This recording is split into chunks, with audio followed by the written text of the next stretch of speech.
Mom, I like to propose a dinner optimization plan for 2026. Soccer practice every week. Get back late and you're stressed out about making something fast, but actually nutritious for dinner. When Ashley's mom picked me up, I noticed that she made Blue Apron. It came like a little kit. By the time it was ready, I still had shin guards on. And it was real food, fresh veggies, protein, actual flavor. Take her from the younger generation. We're innovators, keeping a couple Blue Apron meals around. Not the worst idea. Get $50 off your first 2 orders plus free shipping with code STIR50. Terms and conditions apply. Visit blueapron.com/terms for more.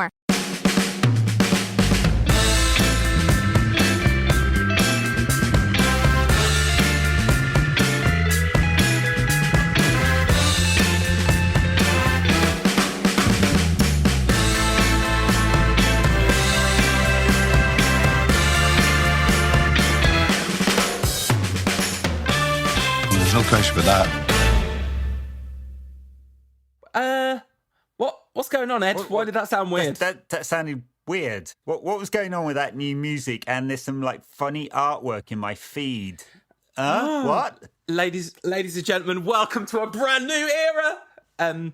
We've changed the name of our podcast. We have, which I think it's about 8 years overdue. This name change. Episode 394. We'd always, in our vision all those years ago, we thought around about 400 episodes. Yeah. We'll just randomly change the name of the feed. Because, we have done more than 400 episodes because that number doesn't count World Cups and Euro specials, I don't think. It does. And it counts. It does? It counts World Cup and Euro specials, yeah. It doesn't count Patreon shows. No, that's true. But there's been a few rounding errors as well with numbers. Well, in cleaning up our feed, which I have done over the... Yeah, so sorry if you ended up with 100 rant casts from the first 10 years in your feed. Yes, well, hopefully you got some nostalgia out of that, if nothing else. So, yes, I did go through an effort to clean up the feed and summaries and all the stuff you're supposed to do that we didn't do back in the day. And we had 2 missing shows, 2 shows that Paul and I recorded that for various reasons never got edited. And then we recorded one with the same number twice. So if, ladies and gentlemen, you can... and we recorded one with A and one with B, even though the B was just a random interview. So actually, we're at the correct number. Okay. But we've done 10 years of this. We are changing the name for a whole load of reasons. One...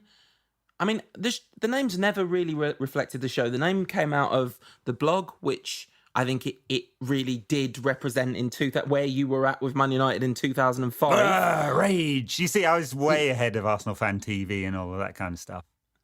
Exactly. And that's kind of the other reason why we've changed the name, because, there are literally people associated with the club who use the word rant in their name, not associated with the club, but covering the club. And it just isn't what we do. We don't we try to offer constructive analysis. We try to bring the best of what our understandings to this. We try to be nuanced and subtle, and, maybe sometimes that doesn't happen, like Wayne Rooney's last 5 years of his career. But generally speaking, we try to do this without sort of agendas and without a sort of ranting mindset. So, yeah, we thought we'd switch things up. And so why NQAT? No question about that. It just sounded great when you wrote a list of potential names, and I just liked it so much. First of all, it's sort of slightly ironically declarative. There's everything we say, no question about that. We're definitely right, which we're obviously not by any stretch of the imagination. What? No. Sorry, Ed. I'm obviously not by any stretch of the imagination. And then, it's the most iconic Fergie quote, isn't it? Quote, but catchphrase. Fergieism. Yeah. I suppose you should have called it no question about that, but that would have sounded a bit forced. That's it. Name change. You may see some other changes coming to the pod over time, including the first one here. What's going on? There's a Friday pod. Yeah, this is it. As we said last week, we are going to be doing 2 shows a week from now on, which is one of the reasons that the name change seemed like as good a time as any to take the opportunity to do that, because we are kind of changing things up. And generally speaking, the Friday podcast won't start with a 20-minute indulgent ramble about our podcast. It's going to be pretty tight. We're going to cover any midweek games, cover any big news, and preview the weekend's game, hopefully in a little bit more detail than we've often previewed games at the end of an hour and a half long show where we've talked about like 4 different games by that point and taken 25 minutes of listener questions, which we love to do, of course. But it's the kind of, at that point, by the end of the show, there isn't really that much time or inclination to do in-depth previews of most games. Oh, that's right. And we'll be a bit more immediate with the highs of the Europa League and the Champions League next year. More like the Europa Conference next year, where trips to Kazakhstan will be the norm. Not what we've got now, sadly. How fitting that the first episode of our new era is covering a 10 to 4 kickoff in Kazakhstan. Absolutely extraordinary levels of ridiculous peak 21st century Manchester Unitedness about this one. I have to say, obviously a bad result, but I feel like a bit like, if you were covering a youth game, you wouldn't necessarily be saying that the result was the most important thing. You're looking for signs of development. You're looking for promise. You're looking for how the players handle the stage. And I thought that the youngsters, for the most part, did themselves a decent amount of credit. Well, especially in that first half. I mean, they were dominant. A couple of half chances for the home side, but United moved the ball around really well, created chances. Everyone looked confident, pretty secure at the back. Lots of strong performances, especially from Angel Gomez and from Mason Greenwood. Chong was okay until his sort of second half miss. We can talk about that in a bit. He did okay. He takes a lot of flack for someone who's played 190 minutes in all competitions this season. I mean, people just want to write him off so quickly. Luke Shaw got some minutes under his belt. Didn't belt being the operative word. Listen, I'm not in a position to talk about this, but honestly, he did look a bit chunky, didn't he? He looked a bit rubbish, is what he looked like. As well as not looking like he's at peak fitness, which is, I don't know, fair enough, I guess. I can't see it happening at this point for Luke Shaw. No, and a story in the press before the game against Astana that Brandon Williams is now ahead of Luke Shaw in the pecking order, and Shaw's been told this. And history will tell us that Shaw will not necessarily kick on from that. He hasn't always behaved in the most professional manner, although, of course, over the last 18 months or so, he's really tried hard to get fit. He just can't stay fit, and his performances haven't been that high. So, but he's got some minutes under his belt. That's important. Because we don't want Ashley Young playing too many minutes, let's be honest. And Brandon Williams is not going to be able to play every game from now until the end of the season, as positive as his start has been. And it kind of speaks to the elevation to the first 11 that Brandon Williams wasn't in this side, now too senior to play in this side. So of the players in the team, the senior players were Lee Grant making his first competitive start for the club. Random, but yes. No, surely he's played in the League Cup. I don't think he has. Wow, no, he did, because he was in goal for a penalty shootout. Oh, well, maybe his against first someone I can't remember, but game, yeah. Definitely first European. And Axel Tuanzebe coming back from injury, get some minutes. Shaw, we mentioned, and Jesse Lingard amongst his peers, at least mentally, if not in terms of actual age. Wow. I know. Low. Unnecessary. I feel like that's kind of groupthinky, Ed, for you. It is a little bit. 8 minutes at the beginning about how we're changing the name to reflect our deep thinking and rant on about Jesse Lingard. Anyway, lots of positive performances, especially in that first half. And I don't think anything that happened in the second half where United conceded the goal and then kind of let the game get away from them. I think a lot, and weren't really able to impose themselves on the game. I don't think anything there will break these players or, is going to provide a blocker in terms of a pass through the first team or their development or any of that kind of nonsense, which I did see some of it post-match. As I totally was concentrating on my work at 10 to 4 in the afternoon and not on this game. Honest. I have to say I was concentrating on work, and I recorded the game, which meant I got to play it back in fast forward, which is kind of the ideal way to watch United a lot of the time. So I want to say some things about the first half. I didn't think Chong and Gomez were particularly good in the first half, nor did I think they were bad. I thought the players that stood out for me positively in the first half were Greenwood and then Garner and Levitt in the centre of midfield. I mean, I know the level of opposition is what it is, but I don't know. It's gonna be really hard for one of Pereira in particular and Fred not to get the Luke Shaw treatment and be behind a teenager in the pecking order pretty soon. I mean, you can overblow these things, but I can't see United being worse off with one of those two alongside Fred than Pereira alongside Fred. That's for sure. Sure, yeah. I mean, from what I've seen of these players, it's not obvious to me that either is definitely mature enough to step into a Premier League side. I mean, I'm not making the argument that Andres Pereira is good enough, by the way, so it doesn't mean it wouldn't be an upgrade, but also it doesn't mean that either of them is quite ready. James Garner, I do feel he'd really benefit from a year at a lower level. He's a lovely technical player. And we're not quite sure what he'll turn into. I mean, he might be a Michael Carrick. He likes to sit a little deeper. Levitt's great technical skills, can pass the ball, looks to get forward a little bit more. Has played for Wales already, or has been called up. Yeah, and lots of hope for him too. And they're both doing really well at under 23 level. And of this team, actually, probably the player who's really stood out this season at under 23s is Ethan Laird, and it's like a huge bonus that he got some time in the first team. He's obviously not got an easy path through to the first team, although there isn't a lot of cover right back for Aaron Wan-Bissaka, so he might get some games there. He's not going to get a lot of games in the way that Brandon Williams might for the next second half of the season. The thing I'd say about Ethan Laird is a really attacking fullback, and we saw some of that today. Didn't always get a lot of joy and came under pressure in the second half, but he creates a lot of chances. He scores goals as well because he's very two-footed. Yeah, Nick at Man United Youth, friend of the show, said basically United's best option at this point would be for Aaron Wan-Bissaka and Ethan Laird to run into each other really quickly and merge into the perfect fullback. Yeah, I think that's fair because obviously Wan-Bissaka's weakness is in the final third. And we're all hoping that'll come good and he'll become the sort of complete fullback. But Laird's one for the future, but very promising. What else do you think about the game then? I mean, it doesn't mean anything in terms of United's qualification for the next round.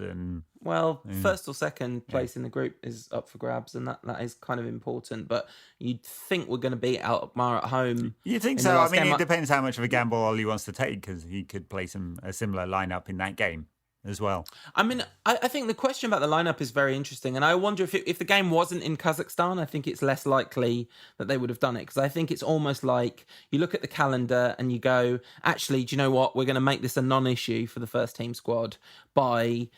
I'm talking about making this decision a long time ago, that if we're qualified, we make this a non-issue for the first team squad. All that travel, all that playing in the freezing cold at this time of year when it's not quite those sort of temperatures here yet. So there's all the acclimatization and all that.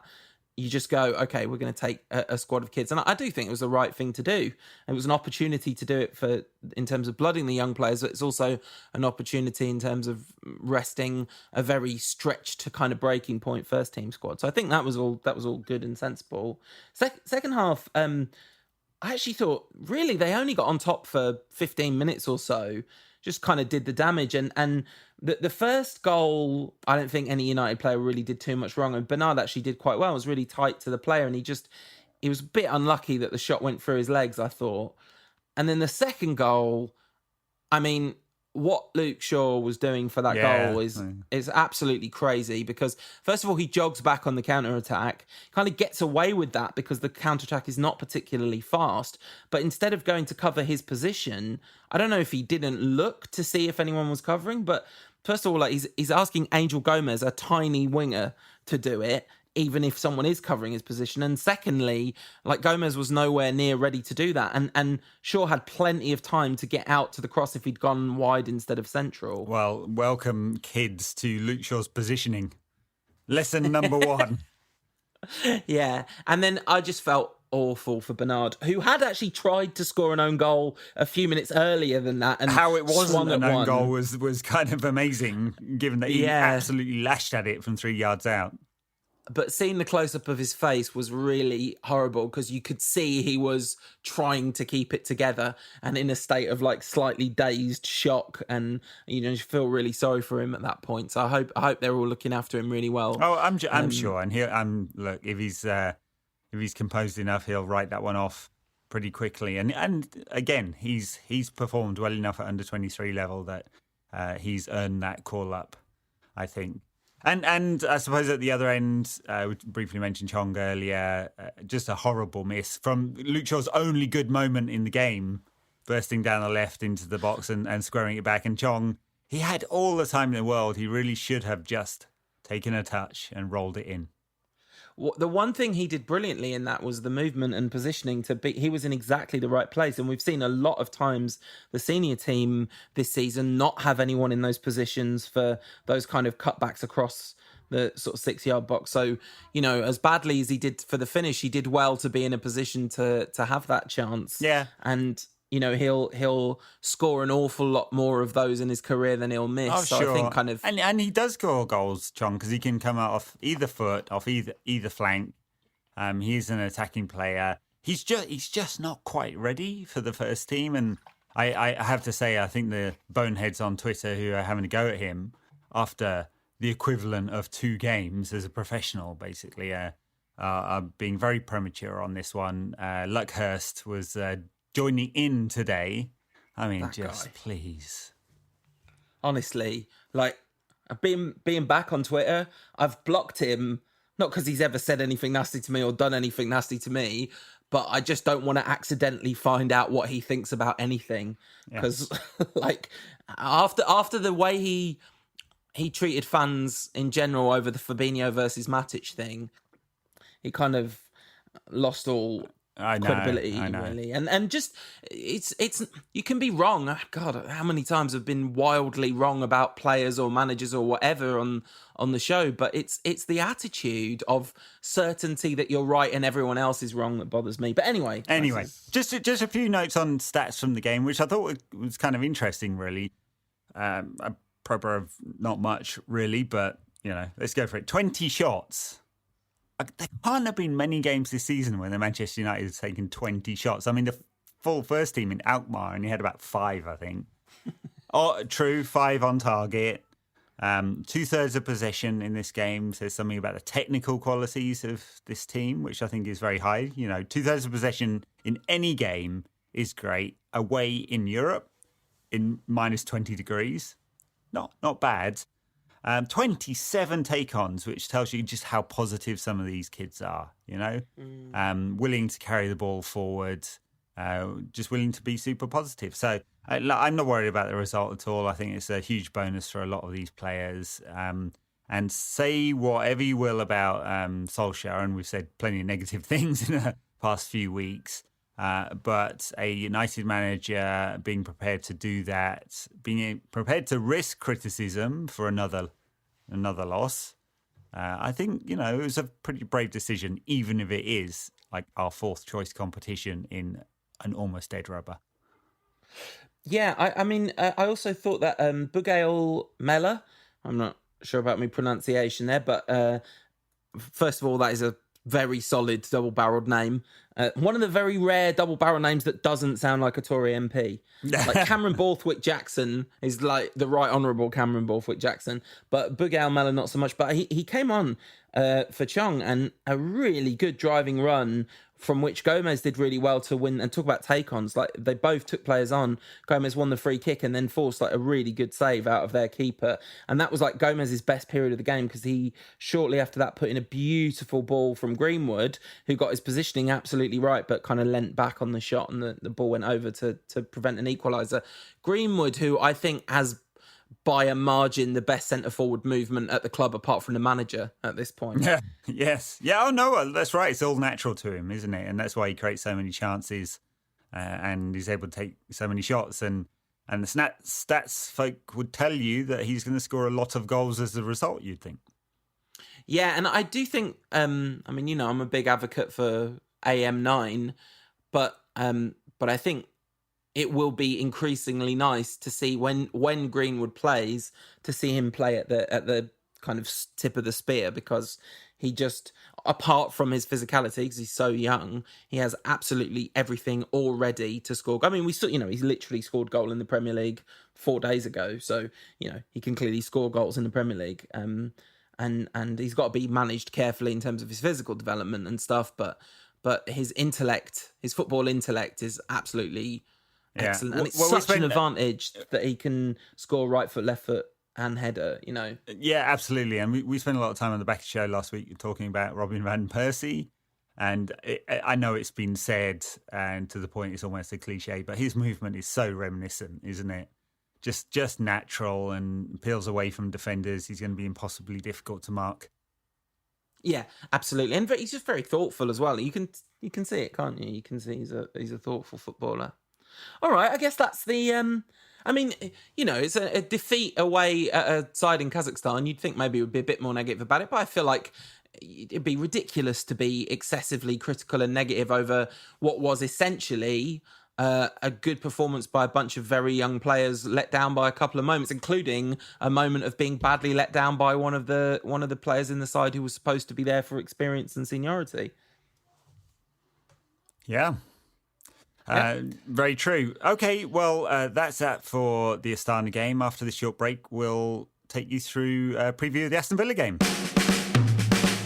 Enjoying, no question about that? If so, let others know about us. The best way to do that is leave us a review and a rating on iTunes and hit that subscribe button.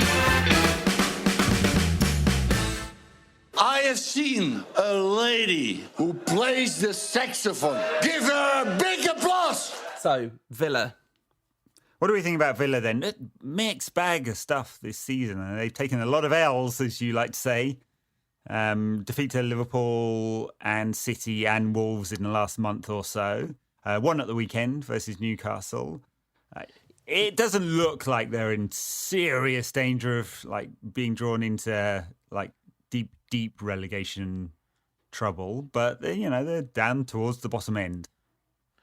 I mean, they redefined the words comfortable victory against Newcastle on Monday night at home. And yeah, they lost away to Wolves. I don't know any other teams who've done that. Oh no, we didn't lose to them this season. Progress, see? Solskjaer's right. By the way, a lot of people going absolutely nuts about Solskjaer saying last season we would have lost 4 or 5-0 against Sheffield United. And this time we came back. And to be fair, rightfully so, he takes the obsessive positivity a little far sometimes, and you don't need to be a body language expert to work out that the look in his eye doesn't always match the words coming out of his face. Yes, he is very good at talking a good game. Will he be talking a good game before this fixture against Villa? I mean, he's going to be positive. His team have had a rest. They most of them haven't. I mean, I don't think there'll be anyone from the Astana game that'll start the game against Villa. No, I can't imagine. Tuanzebe might. Yeah, it's unlikely. Probably won't. I don't think he will, and I don't think Lingard has played himself into the team or anything like that. So it'll be a fresh team, which will be nice after a European night. And we're playing a team in Villa that's not in awesome form or anything like that. We have, and I know amongst the doom and gloom of last week's result, we've actually scored 3 goals in each of the last 3 Premier League games, right? And couldn't score a goal before that. So no, we scored 3 goals 3 games in a row, but one of those was against Partizan. So we beat Norwich. We scored 3 against Norwich, 3 against Partizan. 3 against Norwich. Then we lost 1-0 to Bournemouth. Then it was Partizan and who we scored 3 against someone else Sheffield as well. United. Brighton. Yeah, and then Sheffield United. So yeah, we've scored a lot of goals, and they've been coming from our front 3 being good. So I was looking into the data around Villa. So that Liverpool game, it was widely reported that Liverpool were quite lucky to win that game. But I think more accurately, Liverpool didn't get unlucky and not win that game, because they definitely generated the kind of chance creation that you would expect to win a game. But it was very late on that they turned it around. I think it was indeed in injury time that they equalised and then scored the Liverpool winner. have done that a few times this season, actually. And I mean, a few people are pointing to that and saying, interesting. We'll see. We'll see whether that holds. But actually, I think their numbers, the underlying data, looks very positive. They've got a humongous December, which I guess we hope they'll take the wheels off the bus of their season. That was just totally brutalised that. But anyway, back onto Villa. Dominant against Newcastle, narrow loss against Liverpool, narrow loss against Wolves, and narrow loss against City as well. Yeah, but all three of those games, the opposition side generated a lot more chances than them, which you would think, like, oh, maybe that's good for United. But actually, the thing that worries, I've not seen a ton of Villa this season. The thing that really worries me about this is they have really, like, sat deep and looked to hit big teams on the counter-attack. I mean, Villa have been at their best against Newcastle and Norwich, for example, who they absolutely battered, being on the front foot against teams in and around the same level that they are. And I don't think they're going to get relegated at all. Largely, I mean, not in no small parts, the fact they've got two really good players in the side in John McGinn and Jack Grealish. Jack Grealish, he looks ready for prime time this time around, basically. Yeah, I mean, he's had some good performances and he's a composed player. It's taken a long time for that. He's a young man, but he's not inexperienced anymore. John McGinn, yes, I mean, it's his sort of first big break into the Premier League. What I would say against Villa is they concede a lot of chances, right? So even though they will sit deep and try and break against United, just the numbers here suggest United might be able to create a few more chances than is often the case against teams that play this way. It just worries me that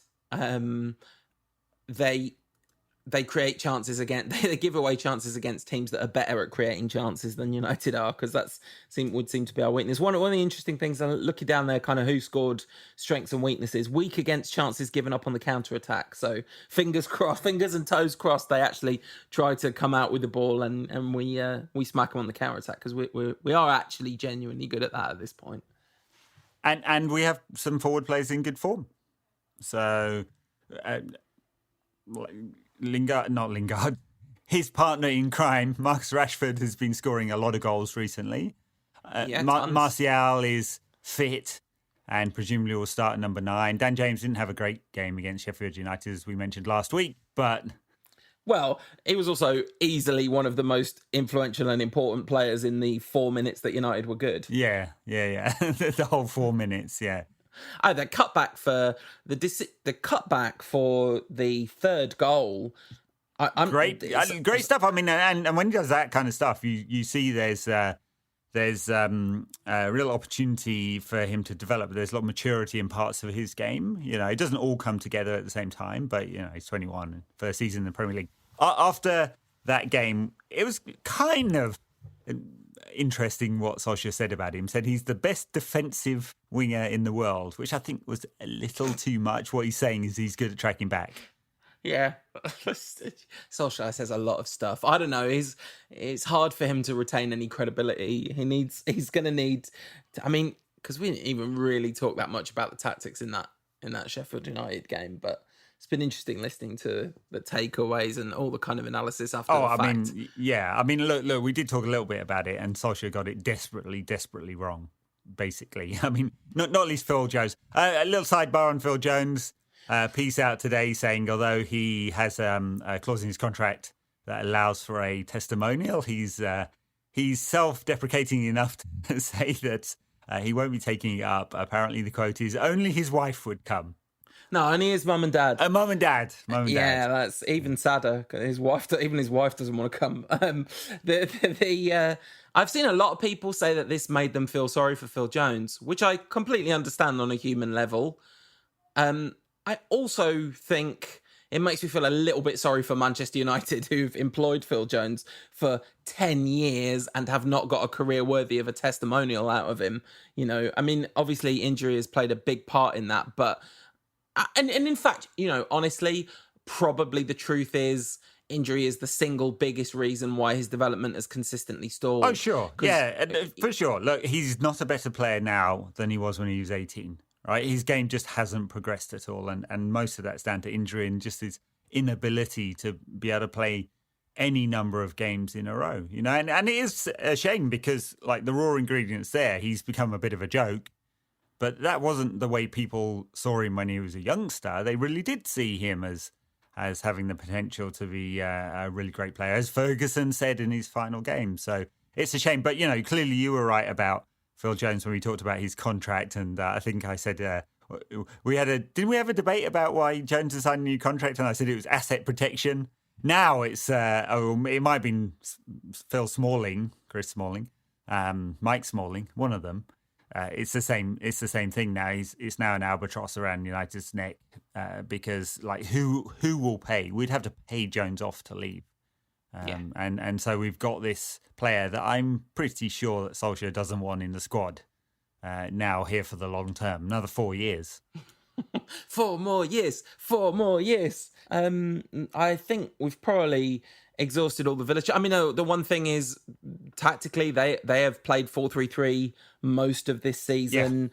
Yeah. They've occasionally gone to the 4-1-4-1, but really, honestly, you really got to be looking at positional data. Exactly. So we are going to, which is interesting because it'll be interesting to see what Solskjaer does. There's surely he won't try that three at the back business, which would just be, you just can't see that. So he's going to have to find 3 midfielders from somewhere because there's no suggestion that the injury crisis has abated, is there? We are looking at Fred Pereira and AN Other in the centre of midfield. Yeah, well, basically, yes. So which I suppose could mean Jesse Lingard comes into it. He's been out an awful long time though, and so it seems very unlikely. And I'm sure that neither Levitt nor Garner, given that they played the full game today, will be in store to start either. So yes, it's going to be a risk. Going 3 at the back would mean 3 versus 3. There's not a 3 I would pick of United's defenders that I'd trust to go 3v3, even against Aston Villa. I think it would be a horrible, horrible mistake to do that. Yeah, so I let's assume he plays a back 4. I mean, what is the starting 11 going to look like? So you've got the kind of back 4 somewhat picks itself with De Gea and then AWB, Maguire, Lindelof and Williams. Probably. Yeah. Young could come back into the side, I suppose, but... He could do, yeah. And then up front we know who's going to play. So that's 3 more positions. Assuming he plays 4-2-3-1, that's 2 central midfielders and a number 10. Yeah, so Fred definitely plays. I guess Pereira plays because he always does. Yeah, I'd say it's as definite as anyone else. Which is really. One more spot available, and it's not clear. It could be Lingard, it could be Mata, I suppose, if he wants to try and get some control. He's done that a couple of times this season. It doesn't really work, does it? Well, it worked brilliantly against Partizan, weirdly. And if we think about Villa as a kind of team that are not particularly structurally sound in that they cough up a lot of chances, you could possibly do worse than play Mata at number 10 in that game. But the idea of, I like the idea of Mata playing as a number 10 against some opposition still, even now, against some opposition in front of the right 2. But in front of Pereira and Fred... we really could be looking at an absolute disaster. And then it's going to be, this is just a repeat of what I said before the Sheffield United game, but it's all going to be about, do our front 3 do good stuff? That's really reductive, but individual defensive errors and the front 3 playing well. Those are going to be the key factors in the game rather than anything structural. Yes. Well, unless Solskjaer makes some horrible mistakes. Look, always possible. Styles make games and structure does make a big difference to how teams perform. Unfortunately, United have never really, under Solskjaer, become a cohesive team. We're still reliant on not making those individual mistakes at the back and individual brilliance up front too often for a team, which is one of the things that gives me most pause for thought around Solskjaer's future role. So that was the first ever episode of the new No Question About That podcast. It might bear a passing familiarity to some of you of pre-existing podcasts. For example, our friend Charlie at Charnado says he's appreciate that we're excited by the news of twice weekly podcasts, and everyone is, but there's no need to make his phone download the last 78 podcasts we've released. Oops. Really sorry. My bad that one. But look, we did have a couple of messages, a few people taking the piss out of us and complaining, not seriously about that one. A few people indulging in nostalgia as a result, including someone who listened to episode 151 after we'd beaten Aston Villa. Again, we talked about an awful lot on last week's Backers pod, in which you said apparently this is the start of a new era. Well, it certainly was. It really felt like it at the time. It felt like a you transition were right, away Paul. from Rooney. It just wasn't a good one. Yeah, but at that point, that was before we knew that Fergie was going, and it turned out that it was a new era in which literally everything was ruined forever. That's, no question about that. Very good. All right, well, we'll see you again on Monday. Can't wait. Bye now. Thanks a lot. And before we go, just a quick word about our Patreon at patreon.com/NQAT pod. If you really like the show, back us there from $1 and up, and you can access some really cool rewards like t-shirts, artwork, and mugs.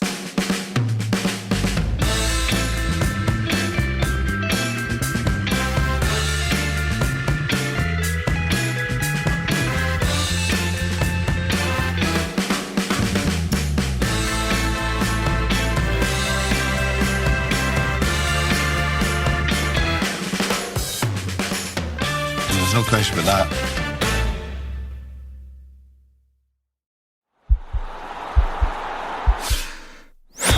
This podcast is part of the Sports Social Podcast Network.